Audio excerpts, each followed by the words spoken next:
Et à ce moment-là, je tire et en fait, je me prends le recul de l'arme pleine tête ça m'ouvre complètement cette partie-là là, de l'œil à l'intérieur, juste au-dessus du nez. Je pisse le sang. Franchement, c'est presque aussi dur qu'un plaquage de Fidji.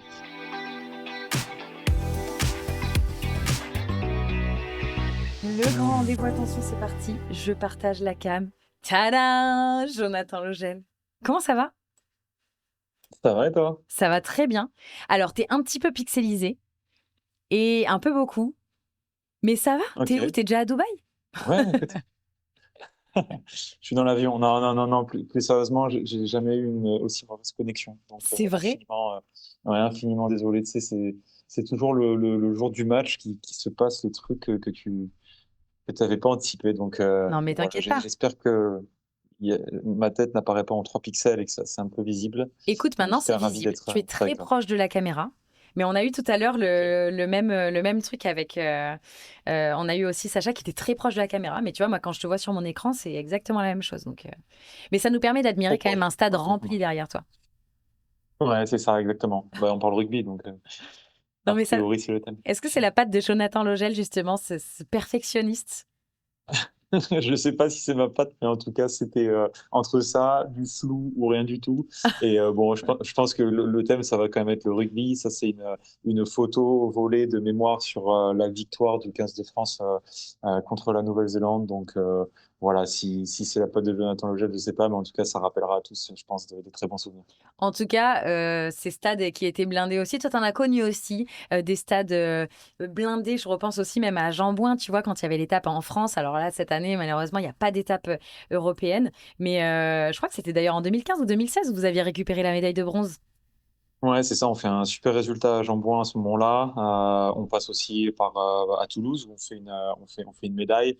Donc ouais, non, c'était assez incroyable. Et puis c'est vrai que ces moments-là, ils sont toujours particuliers parce que à l'échelle d'une saison, c'est un peu les seuls où on joue devant la famille et les amis qui font Eh tous le oui. déplacement. Et ça a pas de prix quand tu pars aux quatre coins du monde de jouer devant les personnes qui sont chères. Ça a Ouais. pas de prix et ça donne beaucoup d'émotions. Bon, merci en tout cas, Jonathan, d'être avec nous dans le chat. Alors toi, là, tu me vois pas, c'est normal, mais t'inquiète, dans le chat, je vais pouvoir te dire tout ce qui se dit de toi. N'hésitez pas à me mettre des questions que je pourrais poser à Jonathan pour vous. Tout le monde t'accueille, en tout cas, tout le monde est ravi de te retrouver. Super. Donc, on va bien sûr parler de ta carrière. Non, mais attends. En fait, quand vous pensez à Jonathan Logel et que vous voyez le chiffre 12 saisons accolé à son nom, plus 584 matchs, je pense que tout le monde va prendre un petit coup de Perrier pour, tu vois, faire redescendre la pression. Et puis, on va parler de ta carrière. On va parler aussi de ta carrière de jeune retraité sportif, parce que tu as plein d'autres choses à côté et tu as toujours fait plein d'autres C'est choses ça. à côté. Et puis de cette actualité aussi, parce que on l'a évoqué, l'équipe qui diffuse donc les étapes de rugby à 7, et tu vas pouvoir être au commentaire. C'est ça, écoute, bon, déjà, c'est plein de sujets et je suis content. J'ai au moins 2 heures devant moi, donc ça fonctionne. Et puis, non, mais par ailleurs, oui, la chaîne d'équipe qui diffuse en clair le rugby à 7, c'est une très, très bonne nouvelle. C'est une très, très bonne nouvelle. Le rugby à 7 a le vent en poupe. Ça a passionné des dizaines de milliers de personnes lors des Jeux Olympiques, à la télé. Et on a transmis, les mecs ont transmis des émotions fortes sur le terrain. Et maintenant, ben, on est forcément attendu au tournant et c'est pas plus mal. Donc j'ai vraiment hâte de pouvoir voir cette équipe de France et cette jeune équipe de France sur ce nouveau cycle. Mm. Et ça s'annonce grandiose et en plus, ça va être retransmis sur la chaîne de l'équipe. Donc, quoi de Ça mieux? va être trop bien. On parlait justement de cette Ouais, jeune équipe de France qui s'avance avec Sacha qui était en live avec nous juste avant. Tu pourras toi aussi nous donner ton avis. Mais c'est vrai que lui disait, voilà, ne soyons pas trop durs, c'est une reconstruction, un nouveau ça. cycle. Donc tout va bien. Quand on regarde toi du côté de ta carrière, on le disait 12 ans avec le maillot de l'équipe de France, tu as commencé en 2012, plus de 500 matchs justement. Tu as eu 2 médailles d'or au championnat d'Europe. Tu as aussi des médailles au niveau des étapes, on l'évoquait, notamment cette étape à Jean-Bouin ou encore l'argent en Afrique du Sud en 2012. Quand tu regardes cette carrière colossale, est-ce que tu repenses à ce petit garçon de 5-6 ans qui pleurait sur le terrain et qui voulait pas jouer au rugby finalement, qui voulait plutôt partir au judo? Ouais, c'est exactement ça, tu as les bonnes refs et en effet, j'ai arrêté le rugby après, après l'avoir commencé, puisque à Montmorency à l'époque, en faisant un tour de stade que j'avais fait bien trop vite et plus vite que les autres, je fonds en larmes dans les bras de mon père et je me dis que c'est fini et que maintenant ma place est ailleurs et donc je retourne au judo. Et en fait, après, je commence à me sentir un peu enfermé dans le dojo et donc je retourne au rugby avec mon père et à partir de là, pour plus jamais le lâcher. Et oui, bien sûr, en fait, moi j'ai un souvenir marquant, c'est rentrer dans des grands stades quand j'étais petit, notamment le Stade de France, mais pas que, où finalement tu as cette impression d'immensité. Tu vois les joueurs en petit et tu t'imagines aussi toi au milieu de tous les regards, au milieu de cette arène. Et en fait, tu te dis, mais et si moi un jour j'y étais, et quand tu as la chance de t'y retrouver, tu parlais de cette carrière de 12 ans, et quand je me retourne, je vois notamment des performances à Dubaï, des performances en France et aussi en Afrique du Sud, où on a eu la chance de jouer contre l'Afrique du Sud devant plus de 56 000 personnes. Et quand tu te retrouves au milieu Énorme. du terrain dans cette arène-là et que tu as tous les regards qui sont sur toi, c'est juste émotionnellement super puissant. Et donc, bien sûr, je repense à cet enfant qui a eu cette impression-là quand il est rentré dans le stade et à ce joueur qui a connu ce moment voilà, de grâce, de grand bonheur. Justement, alors, tu vois, je pensais, parce qu'on avait eu Variane Pasquet la semaine dernière, j'imagine qu'avec une carrière comme ça, c'est difficile, tu vois, de sortir un souvenir, mais là, tu as pu nous en partager un, c'est génial. Mais si finalement, tu devais, tu vois, résumer ta carrière comme ça en une phrase, de ce que ça a pu te provoquer, de ce que tu gardes en mémoire, de ce que ça t'a permis aussi de faire, tu vois, à quel point ça Ouais. t'a permis de grandir. Bon, franchement, en un mot, je te dirais c'est plaisir. Et après, un peu plus de mots, je te dirais plaisir pour moi et pour les autres. Pendant 12 ans, quand on traverse les stades, on procure du bonheur. On s'en procure et on en procure. On s'en procure parce que l'équipe de France de rugby à 7, c'est des voyages, c'est des belles destinations, mais c'est un taf de dingue qui est réalisé toute l'année avec un écosystème de performance autour de nous en base arrière qui travaillent en permanence pour qu'on arrive prêt sur le terrain. Et le terrain, c'est juste 1% de tout ce qu'on réalise au quotidien et toute la difficulté et toute l'intensité qu'on va mettre sur les entraînements. Et donc, nécessairement, quand on arrive sur le terrain, c'est juste un bonheur parce qu'on sait que c'était tellement dur sur ces phases d'entraînement-là qu'on profite. Et en plus, quand on gagne, on vit encore des émotions encore plus fortes. Et comme je te disais, on procure aussi du bonheur aux autres parce que on est une équipe de France, qu'on est en mission quand on part à l'étranger pour représenter le coq et qu'on a dans les stades du monde entier des Français qui nous supportent, qui nous suivent, des équipes aussi et des personnes qui ne sont pas forcément françaises, mais qui supportent aussi le jeu de l'équipe de France de rugby à 7. Et ben ça, en fait, c'est hyper fort de voir ce bonheur qu'on procure. Et donc voilà, moi, si je devais te résumer en un mot, c'est voilà, c'est bonheur, plaisir qu'on se procure à nous et qu'on procure aux autres. Ouais, ça doit être galvanisant justement parce que alors nous, tu t'imagines bien qu'on n'a pas ces sensations-là, tu vois? Bien que, tu vois, quand tu nous les partages et je pense que c'est pareil dans le chat, on a les frissons et puis on se dit que ne serait-ce que quand on est dans les tribunes, on Ouais, ressent aussi cette c'est ça. ferveur-là qui est folle quand toi tu y prends part en tant que supporter. Et ce qui est fou, je trouve aussi dans le rugby à 7, c'est que bah, tu as ce côté aussi très festif, t'as ce côté où le sport est dynamique. Donc, même des personnes qui n'y connaissent rien, en fait, se sentent à leur place et prennent énormément de plaisir, tu vois. Mais complètement. Le rugby à 7, de toute façon, c'est un sport extrême. C'est un sport qui, qui s'ancre très bien dans les comportements du quotidien, dans les pratiques quotidiennes. Aujourd'hui, on consomme du contenu sur les réseaux sociaux à la vitesse de l'éclair. Et un match de rugby à 7, ça va à la vitesse de l'éclair. C'est 2 fois 7 minutes, répété plusieurs fois dans une journée. Donc voilà, c'est un peu plus long qu'une story ou qu'un Reels C'est vrai. sur les réseaux sociaux, mais quelque part, c'est un sport dont le format se prête très bien à nos moyens de consommation aujourd'hui. Et c'est pour ça, je pense qu'il est aussi suivi par cette jeune génération et qu'il est regardé et qu'il a encore énormément de potentiel pour être un sport, mais vraiment être un sport de l'extrême avec des joueurs qui se dépassent à 100% et à 1000% sur le terrain. Alors justement, là, il y a une question et c'est un peu, Ours, tu vois, tu fais bien de la poser. C'est un peu une question que je voulais te poser aussi. Ton début de carrière, juste pour revenir dessus, là, on parle beaucoup de 7, mais c'est vrai que tu as commencé à 15. Alors au-delà du judo, je crois que tu as touché un petit peu au basket aussi. Donc au-delà de ces Ouais, deux, ouais, tu as d'autres sports ou pas pas auxquels tu longtemps. t'es essayé? En réalité, je me suis essayé au karaté, mais je vous fais une confidence, c'est que j'ai raté le passage de la ceinture blanche à la ceinture jaune. Oh Donc non! voilà, gros reveal, T'as loupé ton c'était kata. vraiment. J'ai loupé mon passage du niveau 0 au niveau 0.1, donc c'est un peu difficile à assumer, mais bon, c'est ce genre d'échec qui m'a permis de rebondir après sur le rugby. Donc bon, c'est pas plus mal, on va dire. Tu sais que tu me fais mal quand tu dis niveau 0-1, parce que moi j'ai fait du karaté et j'ai pas la ceinture jaune, j'ai la ceinture orange, ok? J'en suis très fière. C'est pas mal, tu vas Donc être au niveau c'est quand même... 2 Ouais, presque, c'est ouais, niveau c'est 2. bien.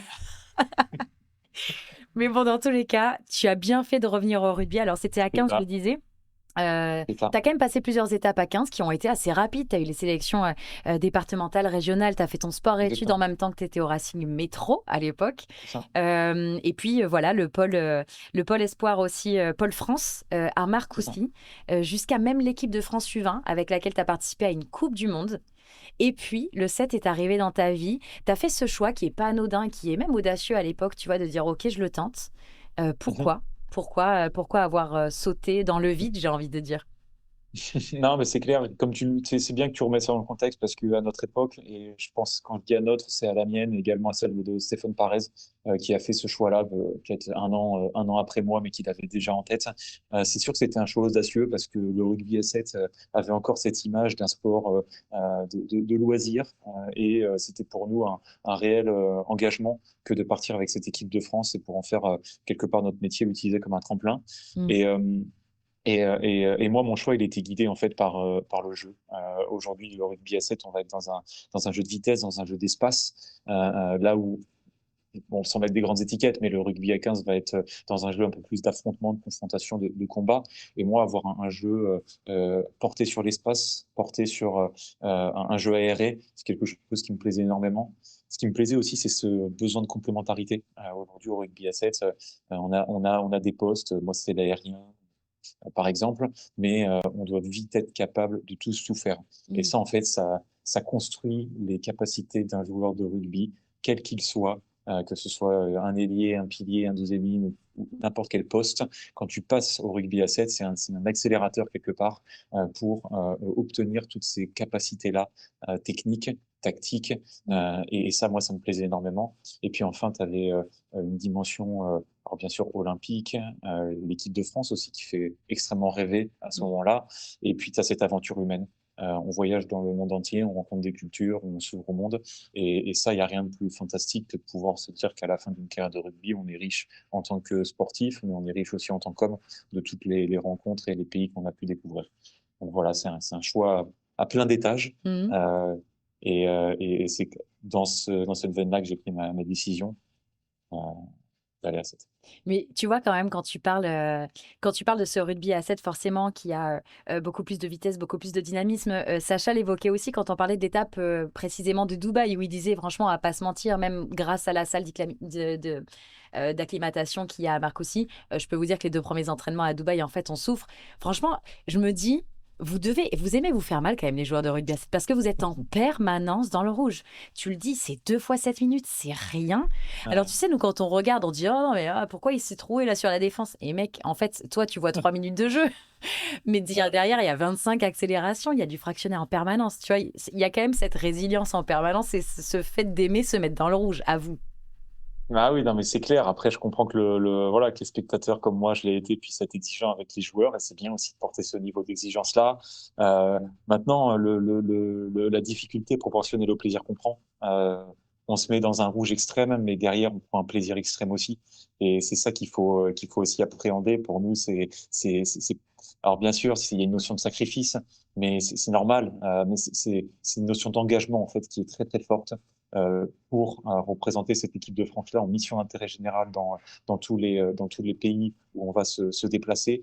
Et en fait, quand tu portes le maillot d'une équipe de France, que ce soit, enfin j'imagine que ce soit en tout cas les équipes de France à 15 jeunes que j'ai pu porter ou l'équipe de France de rugby à 7, ton investissement il est total. Et même si pour le rugby à 7, on peut percevoir la difficulté du sport, dans le rugby à 15, voilà, il y a personne qui pourra prétendre que c'est facile. Donc C'est clair. oui, c'est un sport extrême. C'est autrement, Maintenant, c'est autrement c'est autrement, voilà. difficile. Et c'est sûr que sur le rugby à 7, on a un droit à l'erreur qui est vraiment limité au regard du nombre de joueurs qu'on est sur le terrain et des efforts que ça requiert pour derrière rattraper les coups. C'est clair, tu vois, on parlait lors du débrief France-Argentine qu'on profitait des turnovers grâce pour nous aux erreurs argentines. Mais alors, vous, les turnovers, c'est en une fraction de seconde. Il y a Nator qui dit, on remarque que les joueurs de rugby à 7, justement, tu vas pouvoir nous parler de ton expérience et le contredire un petit peu parce qu'il dit, on remarque que les joueurs de rugby à 7 sont souvent positionnés centre ou ailier. Mais avec les qualités de gratteur et d'explosivité, est-ce que leur poste serait pas plus troisième ligne Mm. comme un Castro Ferreira au niveau des qualités? Toi, c'est le poste que tu avais finalement à 15. Ouais, c'est exactement ça. C'est une bonne remarque. Moi, j'étais troisième lignel. Si tu prends Andy Timo, médaillé olympique, il est troisième lignel. Antoine Si Zegdar tu aussi, non? prends Antoine Zegdar, il était plus à l'aile que troisième lignel, mais Ouais, je et te plus, l'accorde qu'il a mais un il tel peut. physique. Mais tu vois, avec le physique, il pourrait être troisième ligne, Ah oui, tu vois? il serait loin d'être ridicule en troisième lignel. Tu prends Esteban Capilla, qui a fait toute la préparation olympique troisième lignel. Joris Simon, qui Immense. actuellement joue à Nîmes, troisième lignel. Et j'en oublie peut-être d'autres. Mais oui, aujourd'hui, un troisième lignel a toute sa place dans un collectif de rugby à 7. Et même, je te dirais plus globalement, un Nakarawa a fait du rugby à 7 avec l'équipe des Fidji. Et Nakarawa, il est tout aussi capable de jouer troisième ligne que deuxième ligne. Donc voilà, il faut rien s'interdire, surtout sur un terrain de rugby à 7. Et tout est possible du moment que oui, tu as cette envie comme tu disais, de te faire mal. Mais en tout cas, c'est un sport très complément, qui apporte de la complémentarité aux joueurs et en ce sens-là, qui est un réel accélérateur pour le développement des joueurs. Alors forcément, quand on voit que tu as 12 ans de carrière derrière toi, j'imagine que souvent, on te demande des conseils, tu vois, peut-être. Mais toi, si on doit retourner la question en connaissant le meilleur conseil qu'on ait pu te donner et que tu partages certainement aujourd'hui, mais est-ce que tu en as un en tête ou une phrase peut-être qui t'a marqué et qui te vient là? C'est difficile de replonger comme ça, parce qu'il y a eu tellement de choses, mais je te dirais, oui, il y a eu des trucs, il y a eu des moments impactants, il y a eu, je pense, jouer à l'instinct, jouer avec le cœur. Je suis quelqu'un qui mentalise beaucoup les choses. Hop, excuse-moi. Je suis quelqu'un qui mentalise beaucoup les choses et qui parfois pense, on va dire, joue un peu trop avec sa tête et a plus intérêt à jouer un peu avec son instinct, avec son cœur et essayer parfois de juste laisser un petit peu parler, je dirais, l'animal, on va dire, la bête qui peut se cacher en soi et pas se poser 10 000 questions sur le jeu, essayer de tout analyser, tout comprendre, essayer de ressentir les choses, de se connecter avec les joueurs au-delà des mots, de voir les actions et de laisser son instinct prendre le dessus. Et ça, c'est vraiment un niveau qui est peut-être très abordable pour certains, mais pour moi, qui était très dur à atteindre, parce que, comme je te disais, j'avais tendance à beaucoup intellectualiser les choses et voilà, jouer à l'instinct, se décrocher du rationnel. Donc voilà, je sais pas si c'est peut-être pas C'est très le côté palpable, mais perfectionniste, tu vois ça. mais, mais voilà, c'est difficile parfois de l'appréhender, mais je suis sûr il y a peut-être des personnes qui nous écoutent, qui sont des joueurs et joueuses de rugby et qui doivent peut-être percevoir jouer à l'instinct, avec le cœur C'est et hyper pas se dur poser quand même, tu de vois. questions, quoi. C'est hyper dur parce que Ben tu ouais, veux tellement optimiser c'est ça. que c'est C'est ça. difficile de se dire que tu y vas à l'instinct. C'est ça. Alors après, ça veut pas dire que tu te prépares pas. Tu as une grosse Ouais, bien préparation sûr. pour arriver, tu vois, dans cet état de flow, on va dire, où t'es en connexion totale avec les autres joueurs, tu es en connexion avec toi. Et ça, voilà, je te dis, c'est peut-être difficile c'est peut-être difficilement palpable, mais voilà, pour les joueuses et joueurs qui nous écoutent, tu ressens quand tu es dans cet état voilà, où ça glisse, où ça fonctionne bien. Hmm. Et c'est pas évident à toucher, mais quand tu y parviens, pour moi, c'est là où tu débloques ton niveau. Ouais, quand tu goûtes, justement, tu as vite envie de Ouais, retrouver cet état. T'en as c'est un ça. qui dit, t'as Torita qui dit, oublie que tu as aucune chance, vas-y, fonce. Vas-y, pense. Ça Et en peut fait, fonctionner. je crois que j'aurais absolument pu résumer comme ça Ben ce voilà. que je te Torita, dis sans même pendant le depuis. savoir, tu vois, elle l'a dit en même temps que toi. Trop Il y a une fort. connexion qui se fait.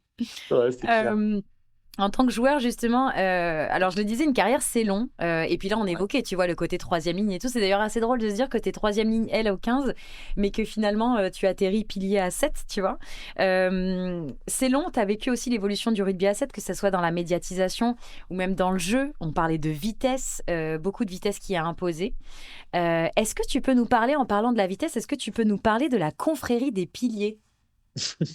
Ouais, excuse-moi, j'ai un petit problème. Voilà, j'ai un petit problème. C'est bon, te revoilà. C'est bon, tu me revois? Oui, c'est bon, on Excuse-moi. te revoit très bien. Écoute, la confrérie, ouais, la confrérie des piliers, en fait, c'est marrant quand tu dis ça. Euh, c'est un club, c'est une confrérie. C'est juste un accord entre les piliers pour s'entraider. En fait, euh, euh, je ne suis pas, et peut-être les personnes qui partageaient avec moi cette confrérie des piliers n'étaient peut-être pas parfois les joueurs les plus rapides, qu'on se le dise. Et donc, il fallait, tu vois, à l'échelle d'un groupe, trouver une sorte d'accord de principe où on va se soutenir lorsqu'on serait attaqué sur nos qualités de vitesse, par exemple, ou voilà, d'autres trucs comme ça qui sont caractéristiques des piliers. Et donc, on avait créé cette confrérie-là pour qu'on ait voilà, cette forme de cohésion Cette entre piliers. solidarité.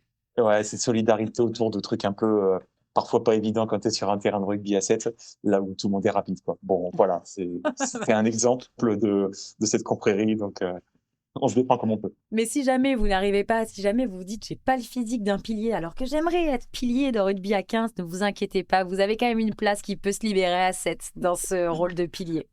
Ouais, En c'est tout cas, il ça. y en a qui disent la confrérie, on l'oubliera jamais. Vava 127, c'est peut-être quelqu'un qui fait partie de ta confrérie des piliers. Ah, c'est Faudra que tu te possible. renseignes. Ouais, c'est vrai, il y a beaucoup qui Ils peuvent sont se partout. reconnaître, hein. Ouais, ils sont partout, tu sais, ces joueurs qui arrivent dans un sport et ils n'ont pas forcément les qualités de vitesse requises, mais ils arrivent quand même à s'en sortir. Écoute, c'est comme ça, c'est la magie du sport et on s'y retrouve Il y en autrement. a Mais il pour faut tout être le monde. prêt, c'est ça. Il faut être prêt à Il y en a faire pour face tout le monde. Ah mais si, aux c'est retours des Sacha. autres. C'est Sacha Valo. Ah ouais? C'est lui. Alors, en tant que joueur, justement, on a demandé autour de nous, à tes coéquipiers, de te décrire, qui nous donnent à chaque fois D'accord. un adjectif pour te décrire. Ce que je te propose, c'est que je vais te partager ces adjectifs-là et tu vas me dire si tu es d'accord ou pas avec. OK? Ok. Alors, il y en a qui nous disent que tu es un vrai caméléon, que tu peux t'adapter à n'importe quelle situation et que tu réussis d'ailleurs, que ça soit dans le pro ou dans le perso, tu réussis aussi à switcher en un quart de seconde en passant d'un mec hyper sérieux au déconneur quand il faut. Est-ce que tu es d'accord avec ça? Ouais, ouais, franchement, complètement d'accord. Ouais, ouais, complètement d'accord, complètement d'accord. J'arrive à alterner un peu ces deux états-là et je pense que c'est aussi dû au fait que j'ai toujours mené un double projet en parallèle de ma carrière professionnelle de rugby. Et donc, j'ai en fait un peu toujours été confronté à passer d'un univers à l'autre, que ce soit un univers professionnel à l'univers plutôt sportif et un peu plus, on se connecte avec les autres ou entre guillemets on déconne un peu plus. Et donc, voilà, switcher en fait d'un univers, on va dire plutôt cadré, avec des règles un peu plus strictes, avec un univers sportif où on est un peu plus voilà, dans une énergie un peu différente, ben, ça m'a aidé à apprendre cette capacité à switcher. Bon, tu vois, comme quoi, tu mentalises pas toujours tout à fond, tu vois. Ça va, Ouais, tu vois, t'arrives à être dans le flow aussi. C'est juste qu'il faut oui, connaître la bonne bien sûr. situation. On Oui, nous a dit aussi que tu étais un énorme bosseur. Il y en a derrière qui ont dit, franchement, c'est le plus gros bosseur que je connaisse. C'est un tellement gros bosseur en fait que il est capable de progresser sur des choses qui semblaient impossibles à améliorer. ouais. Écoute, c'est un constat. Je pense pas avoir un talent inné avec le rugby. Ma Attends, est-ce que famille. tu peux juste reculer un peu ta caméra parce qu'on te voit couper là, on te voit sur le nez. Ah parfait, là t'es nickel. C'est bon comme ça? Ouais, vas-y, Donc, désolé, je ouais, t'ai coupé. non, non, mais pas de problème. Comme je te disais, en fait, je pense pas faire partie de cette case de joueurs qui ont un talent Mhm. dans le rugby, parce que ma famille était sportive, mais je suis pas né avec un ballon dans les mains. J'ai pas forcément une fibre rugby à la base, et de fait, en fait, j'ai dû compenser avec beaucoup de travail pour rattraper des lacunes qui étaient inhérentes à mon profil, à ma capacité, et à tous ces éléments-là. Et donc, en fait, mon palliatif à, entre guillemets, ce manque parfois de talent, ben, c'est le travail et le travail acharné pour combler certains manques. Et c'est comme ça, on est tous différents, on part tous avec d'un point de départ différent, mais ça ne nous empêche pas d'atteindre les sommets ou les rêves qu'on peut viser. Et le seul moyen d'y parvenir, c'est de taffer fort. Donc C'est une belle voilà, leçon moi je aussi, suis. tu vois. Bah écoute, en tout cas, moi c'est ma leçon et du coup, je sais qu'avec j'ai une forte capacité à travailler. Et ça me permet de réaliser mes ambitions et d'atteindre quelque part mes rêves. On nous a dit que tu étais gourmand, que tu étais peut-être même le plus gourmand de l'équipe et apparemment tu avais toujours besoin de ta dose de sucre. Ouais, ça c'est. Tu sais que là, j'ai plein de Ouais, bonbons, tu les vois pas, mais j'ai plein de bonbons sur mon bureau et depuis tout à l'heure, je me retiens de pas les manger parce que c'est insupportable d'entendre manger quelque chose. Quelqu'un manger alors, quelque chose, tu vois? tu ne me donnes absolument pas envie avec des bonbons parce que c'est pas ma cible habituelle. Ah ouais? Ma cible habituelle, non. Si ceux qui t'ont renseigné t'ont bien renseigné, mais auraient pu te renseigner encore mieux, Je puisque pense c'est qu'ils voulaient en plutôt les, regarder un peu. c'est les viennoiseries. Donc ouais, non, en effet, je suis très sensible lorsque je passe devant une boulangerie, je suis très sensible et ça c'est un truc qu'on faisait souvent. Alors voilà, pour pas le citer avec Steph Parez, on allait parfois sur nos après-midi libres, on faisait un petit tour dans la ville du pays dans lequel on se trouvait pour aller dégoter la bonne pâtisserie, la bonne viennoiserie et on se faisait des petits snacks et franchement c'était les 4 heures des goûters. Et voilà, je suis pas le seul dans à aller chercher des snacks. Mais voilà, franchement, c'était vraiment trop cool parce que ça nous a permis aussi de visiter un petit peu les lieux au travers de cet amour pour les goûter. Ça, c'est tu vois, c'est ça, elle est là votre conversion, en fait. C'est aller ouvrir, une boulangerie, viennoiserie, dans la ville que vous avez préféré Attends, visiter. ah, bah, Stéphane Paré, c'est AP Cuisinier. Il C'est fait vrai. du contenu et des reportages hyper cool sur son double projet. Moi, je serai un consommateur de ce qui, à terme, ce qu'il va produire à Tu terme, seras c'est sûr. goûteur, tu seras goûteur. C'est ça, exactement. On nous a dit aussi que tu étais, un excellent chasseur. Alors, pas si excellent que ça, parce qu'apparemment, un jour, tu es revenu, avec une grosse égratignure entre les 2 yeux. Tu Oh peux là nous là là là. expliquer? Ah, c'est énorme, vous avez été chercher. Non, franchement, là, t'as un bon informateur. Euh, En fait, ma femme est américaine et je passe tous les hivers dans le Texas, à Houston, là où sa famille habite. Et une des activités au Texas et notamment à Houston, c'est de tirer avec des carabines sur des cibles. Et donc, une fois n'est pas coutume, on est allé faire notre séance de tir. Et donc, je pose en fait l'arme sur un trépied et elle était assez légère. Je la pose sur mon épaule. Et en fait, comme l'arme était sur ce trépied-là, j'ai pas mis la crosse de l'arme contre mon épaule pour gérer le recul. Et en fait, au moment où je me sens prêt à tirer, tu vois, sur le bon temps de respiration, parce que voilà, je commence à avoir une expertise et tout, enfin, pour mytho. Et à ce moment-là, je tire et en fait, je me prends le recul de l'arme pleine tête et ça m'ouvre complètement cette partie-là là, de l'œil à l'intérieur, juste au-dessus du nez.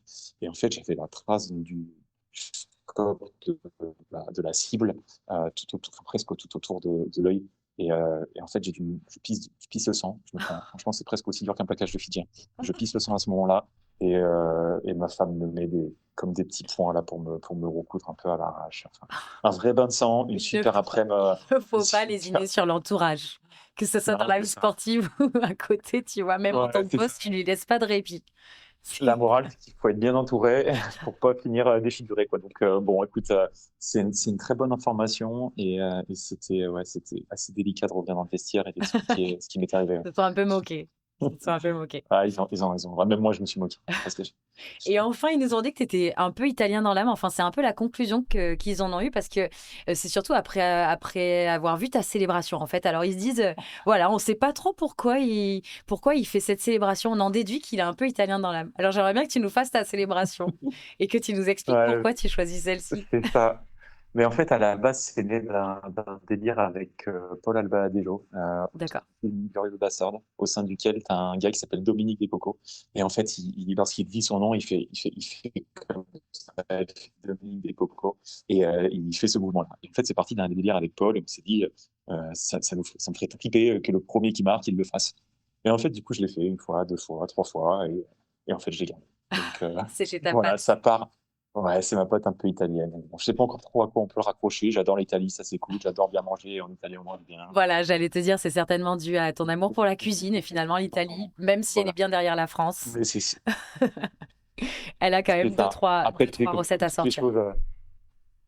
Ouais, c'est ça. Et puis après, surtout, comme toutes les choses qui restent un peu, ça part de délire euh, insoupçonnés, qui font pas forcément sens, mais ils font sens avec le temps et on se marre bien à chaque fois qu'on Et le c'est pour sait. ça que ça reste encore plus, tu vois. Ouais, c'est ça. Ça me fait Bon, bien ça va, plaisir. on était bien renseignés sur les adjectifs alors.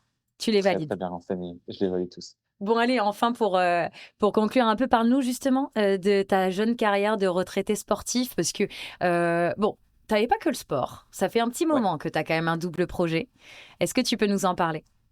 Ouais, écoute, je travaille dans une boîte de transfo digital. Je sais pas si on peut citer les noms ou pas. Oui, bien sûr. Donc ça s'appelle Capgemini. C'est une grosse boîte de conseil dans la transformation digitale. Et globalement, au quotidien, c'est des rôles de chef de projet sur des projets digitaux au profit de différents clients. Et donc, en fait, j'ai travaillé avec cette entreprise-là pendant 5 ans en parallèle de ma carrière rugby. Et à ce titre-là, c'était un vrai accompagnement. Enfin, c'est une vraie chance d'avoir eu le soutien de la Fédération française de rugby pour me permettre d'avoir un contrat partiel et donc de pouvoir faire en fait de jongler entre le rugby et Capgemini. Et en fait, l'idée c'était d'avoir un contrat avec Capgemini qui passait à 100% du moment où je finissais mon contrat professionnel avec le rugby. Et donc, lorsque j'ai en effet fini ce contrat-là rugby à la fin août 2024, j'ai directement eu ce CDI avec l'entreprise. Donc, c'est juste énorme. Et donc, bah, voilà, je travaille avec eux depuis début octobre à 100%, puisque pendant tout septembre, j'étais parti en lune de miel suite à mon mariage. Et Félicitations d'ailleurs merci, merci, merci. à C'était vous cool. deux. Tu lui diras les Merci, c'est félicitations de gentil. la part du chat. Ouais, je lui passerai. Et voilà, donc depuis début octobre, je travaille pour Capgemini sur différentes missions clients. Et franchement, c'est hyper cool. Je rencontre plein de gens. Et en fait, à la fin, tu te rends compte que ce soit appliqué dans l'univers du digital ou du sport, ça reste du management, ça reste de la relation humaine. Et ça reste ce qu'on a vu, ce que j'ai vu pendant 12 ans dans un vestiaire. Donc, ça, c'est cool. Et puis surtout, ce qui est hyper excitant, c'est ce que tu disais en intro, Mm. le rôle de commentateur et de consultant qui me sera donné Alors, je pour ne ma sais pas chaîne juste si YouTube. Sacha est C'est encore hyper bien. avec nous, mais il a dit que si jamais tu étais malade, il pourrait prendre ta place. Mais tu sais, il n'y a Donc, si pas tu as de, une petite voilà, il y a pas de extinction de voix, place. ne t'inquiète pas, la suite est assurée. Ouais, non, mais voilà, il n'y a pas de place à titrer. Je pense que voilà, le rugby assez est riche par les personnes qui vont témoigner dessus. Et je pense que, voilà, c'est une grande aventure qu'il faut partager. Sacha a vécu des moments fantastiques avec l'équipe de France de rugby à 7 et c'est top que chacun puisse avoir son mot à dire sur ce sport-là. Donc, Non, mais voilà, en c'est ce génial moment, que vous voilà, puissiez ça nous va être partager votre expérience, c'est sûr. Et puis vous qui venez c'est ça. d'arrêter en plus, quoi. C'est ça, donc voilà, c'est moi qui ai la chance de le faire dimanche, enfin samedi et dimanche pour Dubaï, peut-être pour le prochain et j'espère pour les suivants. Mais en tout cas, je soutiendrai toujours le fait qu'un rugbyman à 7 puisse apporter toute sa patte et son expérience en commentaire. Donc on te retrouve donc en direct sur l'équipe avec Benoît Cossé aux commentaires. Comment, C'est ça. c'est quoi ton expérience d'ailleurs, tu vois, quand moi j'ai eu cette info, je me suis dit, tiens, comment tu te prépares? Bah écoute, en fait, on a eu un super point avec Benoît Cossé, notamment son équipe côté la chaîne L'équipe. Et en fait, il recherche tout simplement quelqu'un enfin, quelqu'un qui va être capable de commenter, d'apporter son expertise, de parler des joueurs, de leur singularité, de parler de ce que le public ne voit pas. Donc, parler des dynamiques de jeu, des orientations tactiques, des prises de décision, de leur pertinence. Donc, vraiment apporter cette expertise sur le rugby à 7 et accompagner le public à comprendre la subtilité de ce sport et aussi la singularité des différents joueurs qui le jouent. Donc voilà, c'est ce qui est attendu de moi et pour ça, c'est ni plus ni moins que se sentir libéré, faire parler les 12 ans d'expérience qui m'ont Mm. permis de passer du temps à regarder les équipes et en fait finalement à nourrir en fait toute cette compréhension du rugby à 7. Donc voilà, on le prépare en se remettant d'aplomb sur les différentes équipes, en réétudiant un petit peu leur jeu, leur palmarès, en regardant les joueurs, en suivant sur Instagram les différents comptes des équipes pour voir qui est là, qui est pas là. Et, mais en fait, après, on y va avec la banane et surtout avec l'envie de projeter le rugby à 7 auprès d'une audience qui va continuer de le découvrir dans la continuité des Jeux Olympiques et pour certains qui vont continuer de se passionner pour ce sport-là parce qu'il y a beaucoup de fans aussi de ce sport de Mm. longue date. Et donc voilà, ça apporte ce niveau d'expertise pour toutes ces audiences-là. Et Et c'est j'ai pour ça que vraiment c'est génial, beaucoup. ouais, que justement l'équipe Ouais. ait récupéré les droits. Dernière question, parce que forcément, tu vois, moi, je peux pas m'empêcher de penser qu'en tant que jeune retraité sportif, même si je sais que ta journée est bien remplie, il y a quand même deux, trois plages horaires qui se libèrent quand même dans ton emploi du temps maintenant que tu n'es plus en voyage dans les quatre coins du monde. C'est quoi une journée parfaite à la Jonathan Logel, tu vois? Si tu devais nous décrire ta journée parfaite, au-delà De de retraité. commencer la journée par des viennoiseries peut-être? Alors, c'est vrai que ça serait la journée parfaite. Non, en ce moment, la journée parfaite, c'est que je continue à faire du sport en parallèle. J'ai fait un semi, là, il y a pas très longtemps. Je prévois de faire un marathon, en mars, à Barcelone, donc je continue de bien m'entretenir, au niveau sportif et donc la journée parfaite pour moi, c'est un réveil assez tôt le matin, heu pour courir, faire mon footing autour, du parc de Sceaux et après dans la foulée, prendre un bon petit déj équilibré, partir au travail, heu, m'éclater quelque part parce que le travail est quand même que je réalise est quand même cool et ensuite, soit rentrer, prendre un verre avec, mes amis et ma femme ou manger un bout dehors.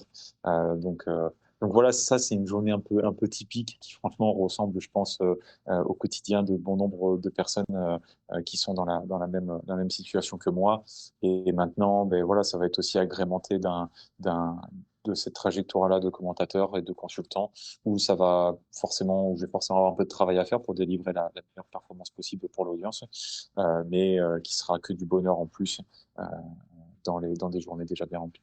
Mais tu sais, toi, tu as l'impression que c'est une journée, qui est basique et qui peut, on a l'impression que ça fait pas rêver les gens, mais en même temps, tu as tellement eu une vie extraordinaire pendant 12 ans que j'ai envie de te dire, ta journée classique, oui, enfin ta journée parfaite, oui, tu as besoin de calme, de calme Ouais, et de routine, ouais, non, mais c'est tout en ça, c'est ayant sûr des que petits le challenges comme le sportif et en c'est ça. profitant de tes amis, et de ta famille. Ouais, c'est exactement ça, être proche de son entourage, construire aussi construire la famille et voilà, maintenant je suis extrêmement heureux des 12 ans que j'ai passés avec l'équipe de France de rugby à 7 et je pense que c'est une phase de vie que je n'oublierai bien sûr jamais, qui va me nourrir pour le restant de mes jours et voilà, je suis très content de cette phase-là de vie. Maintenant, je suis très content aussi de la phase qui arrive, construire sa famille, développer sa carrière professionnelle, transmettre le rugby par le biais du commentateur, consultant, mais aussi par plein d'autres projets que je nourris, en parallèle, toujours dans le rugby à 7, donc faire grandir aussi ce sport de la manière dont je peux et de la meilleure manière dont je peux le faire. Donc voilà, c'est une autre phase de vie et je l'appréhende avec, tout autant de hâte parce qu'elle va être magique, puis voilà, du bonheur, donc ça va être trop cool, En j'en tout suis cas, sûr. nous, on te soutiendra et on sera sur l'équipe pour écouter tes premiers commentaires.